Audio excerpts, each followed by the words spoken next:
Hey, it's your favorite chatty podcast, WiseBytes TV. What's up, Josh? I don't know. You need a logo on your mug, and I can see what's in it. There is oh no, that logo's on the other side. Oh, okay. I don't even know what it is. Marketing. Hydro Flask. Bad Oh my God, marketing. it's a Hydro Flask. Yeah. So what's going on? What are we talking about today? Well, I gave you a hint. I said it's your favorite chatty podcast.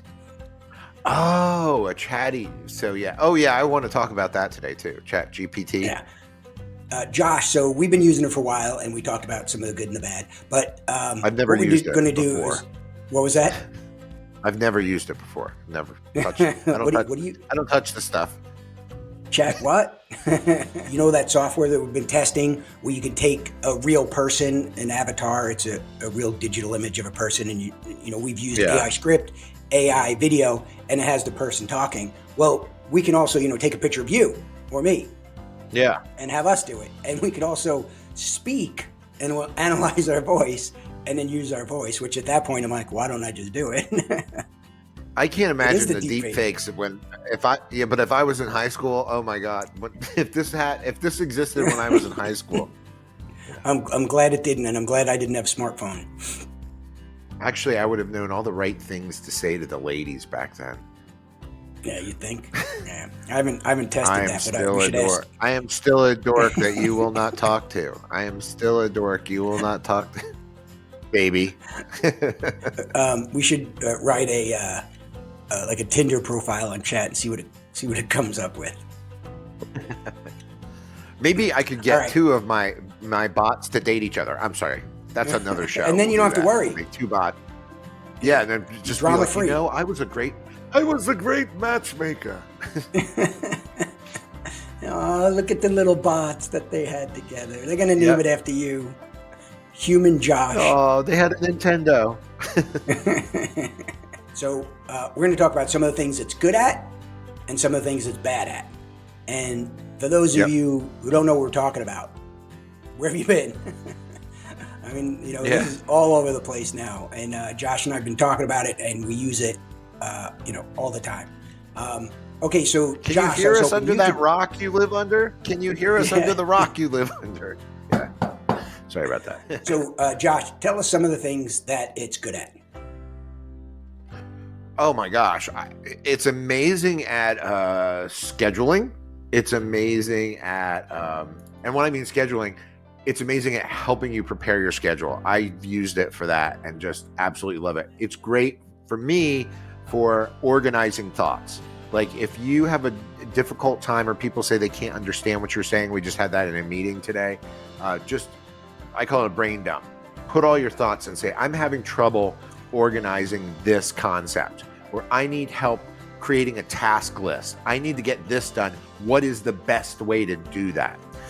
Business plans. It's amazing. Marketing plans. I just gave it up. We do great marketing plans. So because it's using the best data that's out there. It's using, all the great books we've read, all the great, self-help guides we've used. It's using that as the criteria for completing this task. And I keep telling about it. I was in a meeting this morning and they were going back and forth discussing these concepts. I'm like, God, why was I not recording this and just entering this in and going, here's your solution? Because they came out of it with no solution. And I was so frustrated. I wanted to mention that to you. Should we consider using Otter to record some stuff, like the transcription stuff? Yeah. And then put it in and say, analyze the important points, the high points. Yeah. Let's give it a shot. Yeah, we should be. We should be doing it for it. Yeah, let's just do it for everything. So I wanted to, so you had mentioned like meetings and I think you might have mentioned some automations and that sort of thing. So you and I always tend to break this down into two sides of the coin, which I think is the way to do it. It's stuff you could do right now. You can go on ChatGPT, or if you're on Bing or, whatever, you go do it right now. But there's other stuff that you have to integrate, and there's a couple depth levels of integration. Some are simply connecting the two.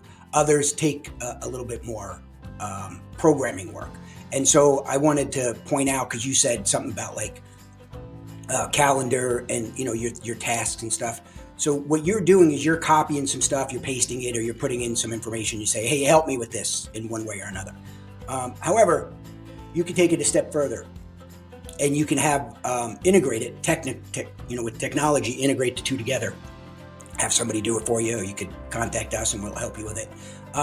And so then you can have the Chat GPT built into that tool or integrated in that tool where you can do it more on the fly. You don't have to copy data and paste data, and then it's a live conversation where it's constantly getting your data, it's listening, so to speak. Anyway, so I just wanted to highlight those, those two things. So to summarize what you said, you basically said, hey, it can analyze data and it can create content, right? That's kind of a high level of the two things that you had said, right?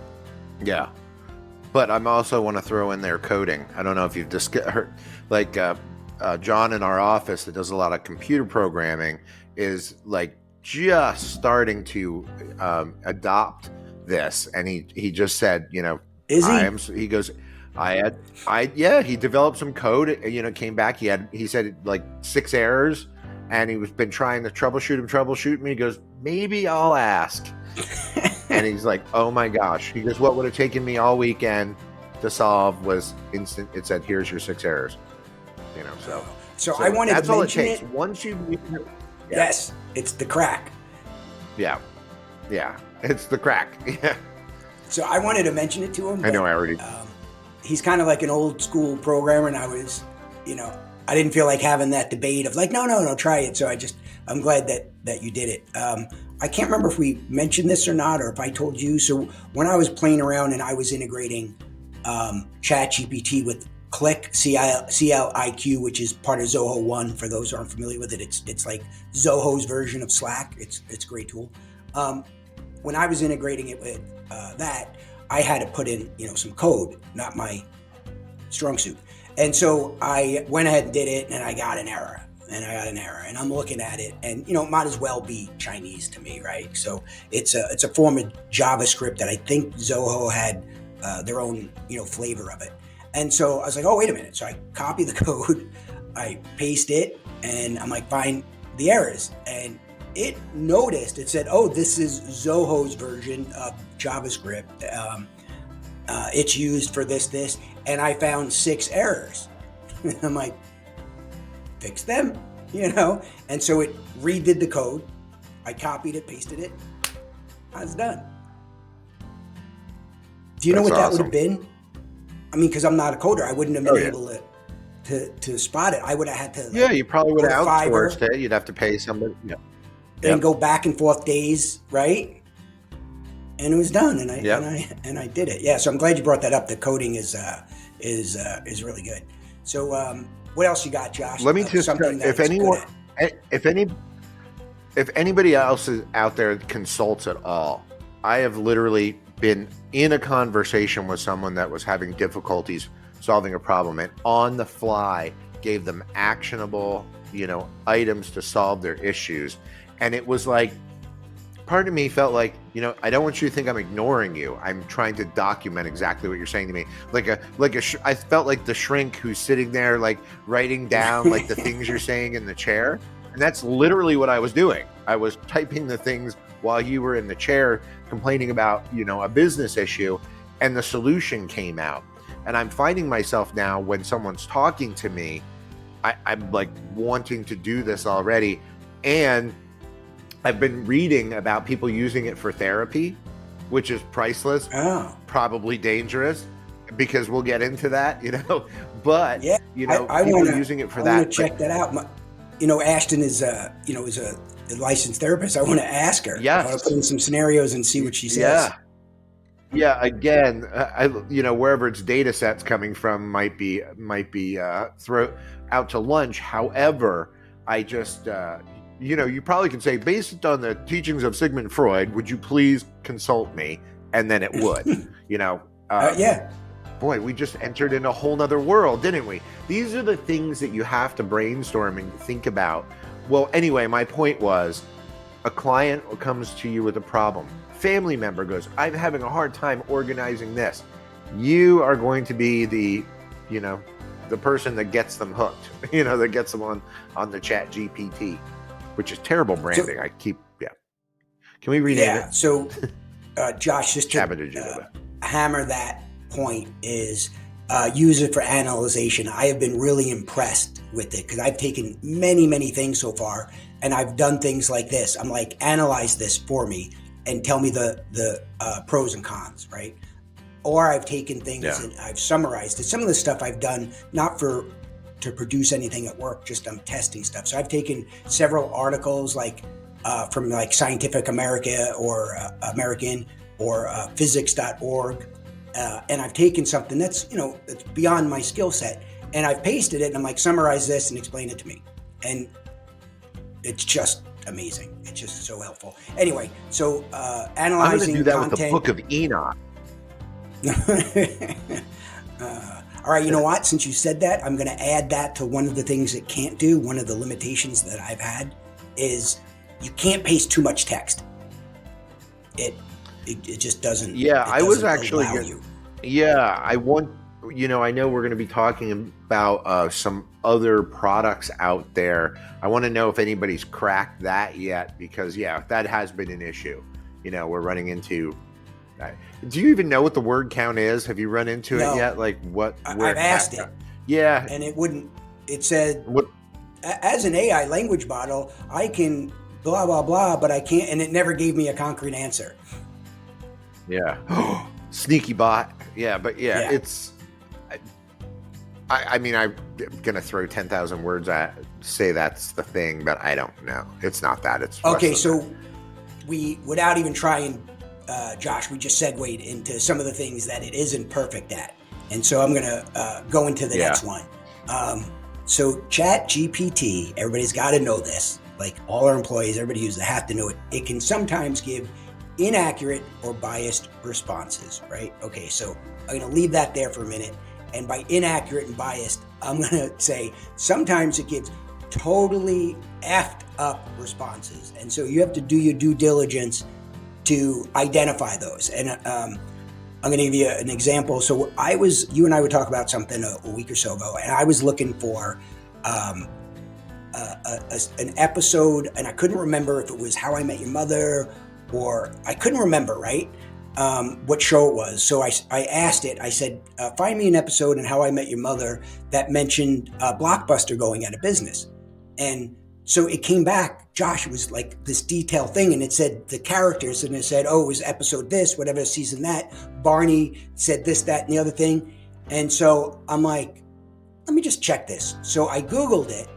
I couldn't find any reference to this episode or this exchange existing. So then I asked ChatGPT, I said, can you confirm if this is accurate? And it said, my apologies, that episode actually doesn't exist. I was incorrect. So it had this entire premise of an episode with specific dialogue of what happened, and it didn't even exist. So we all have to do our due diligence that, make sure what we're getting is accurate. I had a friend like that in high school, though, that would tell you exactly as a fact, and he was sure of himself. So maybe it's just that ChatGPT is just sure of itself. I've had the same thing, so working on historical projects, research. Yeah, you have to have a little bit, because if you don't, it's just, fact checking.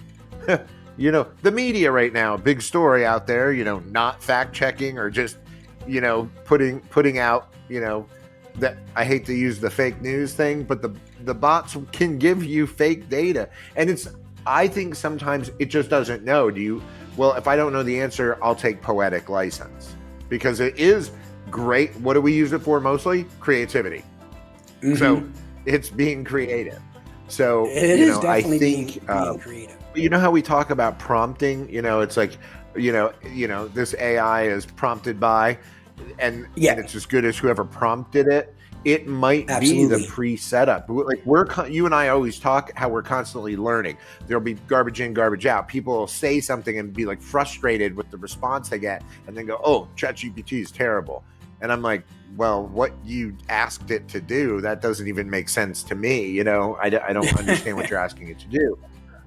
But maybe that is it. Maybe we're not starting off with I need a factual, case-based, science-based response to this. Wait, maybe I shouldn't use science. I should use, but you know what I mean. No, use science. A factual base, or base it upon a reference that we know to be true. And you can. I've asked it that. I'm like, how do you know this data? And it's had come back and told me how it knows it.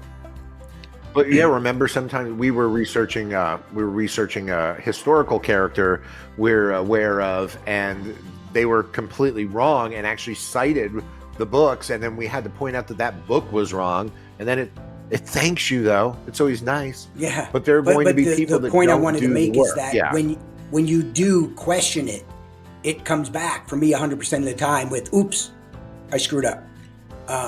It's back to us. So anyway, shows you why it's right.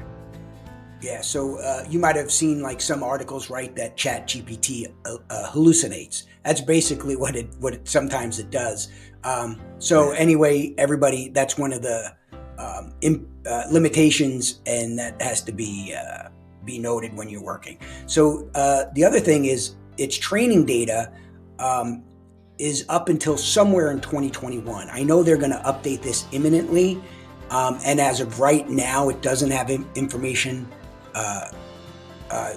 Can't connect to the internet, for more information. So you have to realize that the data is only up till 2021. And the way that this has come across for us several times, including recently, is I use ChatGPT to give me instructions for stuff. So if you ask for instructions on a piece of software, boom, it comes back, gives you line by line by line on how to do something. However, software changes every 6 months. So really 2021 is like the ice age of software. So that's definitely a shortcoming. Facebook and Meta instructions will be completely out to lunch. So Facebook and Meta, like, how do you log into your account? They'll be, that's so 2021. That's not how we do it. That was so anymore. Last Tuesday. Yeah. All right. So, but anyway, the whole point of what we were trying to get out of this, Dean, is that this is, what's next? You got more? Oh yeah, I have one more, and it's so ChatGPT can't verify legal or ethical issues, and the reason that this one is in there is because we just talked earlier where you mentioned your friend. He's so confident in the data he tells you. Well, ChatGPT is so damn confident in what it tells you that it's easy to fall into that comfort level of, this is accurate. So if you're looking at some legal or ethical issue and you're questioning it, well, you got to really do your due diligence, because sometimes it is not accurate. It lacks any critical thinking ability, and it can't solve complex problems. And I wanted to give you an example of that. You might have seen this, Josh. If I put something, give me an overview on email drip marketing, and it gives me an overview.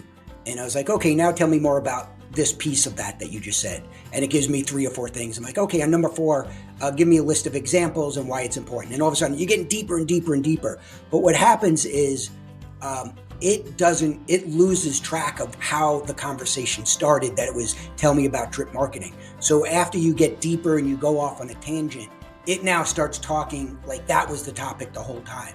So when it references back to something, it's really referencing back to like a prompt or 2 earlier, not 10 prompts earlier. And so it gets off track. So you have to remember, if you're talking about a legal or ethical issue, it's quickly getting off track. So that's just an important piece to know. Yeah, I've found that in my work so far too. You have to reference back to paragraphs ago. You have to go, please use sometimes all of I the copy information. The beginning again, and I'm like, this is what we started talking about. Now tell me, and I do my new prompt. Because it does go off. Okay, awesome. Well, anyway, that was a quick. Well, it wasn't as quick as we planned on doing, Josh. That was a semi-quick overview of some of the things it can do and cannot do. And if you want to keep in touch or keep watching us, we are having a couple more coming up, and the one, Josh, I'm most excited for because is integration. So we're going to have a couple experts that are going to help us talk about how to integrate it with different software, because a lot of that is beyond my skill set. Awesome. All right. Well, thanks. See you, Josh. We'll see you again soon. Bye.